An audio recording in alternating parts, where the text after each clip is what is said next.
Time check! Yeah. Malapit na mag-out and it's 12:46 a.m. Mag 1 a.m. na, so mag-out na ako maya-maya.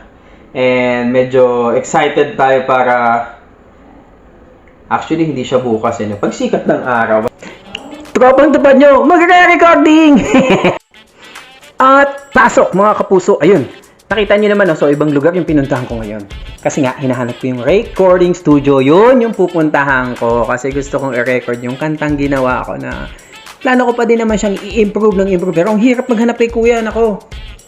Pero nakita ko naman siya, of course, through cellphone. At syempre, sabi niya, bili ka na din ng sigarilyo natin. Tsaka ganun, okay, kahit di ako naninigarilyo na ulit, lalaban tayo dyan. Syempre, putol-putol ang voice over natin dahil minsan yung mga sinasabi tayo.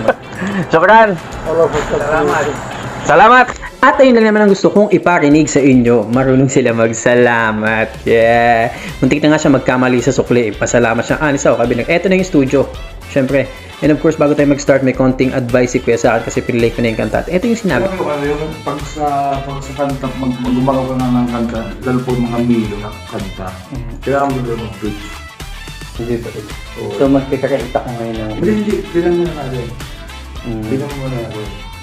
Pag umpisa, tanda mo next time pag milo, kailangan may bridge po talaga. May bridge.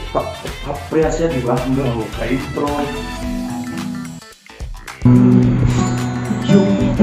Nasa DJ's booth kami. We are not been in the house.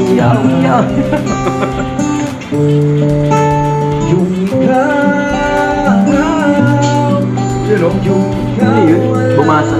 Sorry, subukan mo. Pag isog no? Ay! Yan yata yung nag-side view ako bigla. Kahit Ano pa side view?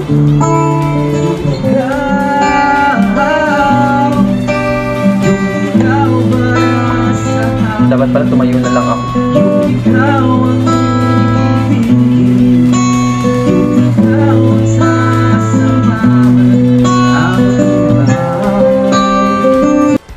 Oha, ayun, diba, timpla-timpla na tayo ngayon. Tapos na tayo sa medyo recording part. Pero anyway, sabihin ko sa inyo, ang pagod pala, isang kanta halos inabot kami ng 6 hours.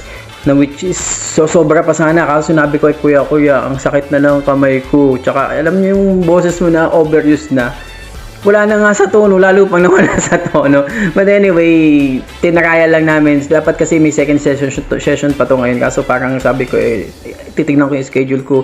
But at least, masaya yung experience ng pag-record. And time check! Eto na naman tayo.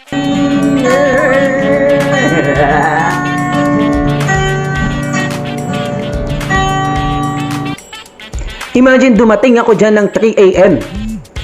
Kumuha ako ng video ng oras alas 7 na pero hindi pa ako niyan umuwi. Eto pa yung kasunod. Yun na, yung kukumpletuhin na namin voice over. Puro putol. Copy nito. Cut. Mali. Ang hirap talaga. Kaya naintindihan ko na ang mga celebrity. Ang hirap pala maging singer at ang hirap talo mag-artista. Siguro kung may kasama pang acting yan, no? Ang sakit sa bangs. But anyway, nice experience. Siguro hindi nakakasawang ulit-ulitan kaso nakakapagod ulit-ulitin. Pero ano yung plano ko, gagawa ako ng bago pang kanta para ma-improve ako ng uwi na. Kuya, bye-bye. Sige. Tadadon. And yes, finally sabi ni Kuya, congrats! Graduate ka na! So paano po? See you next video!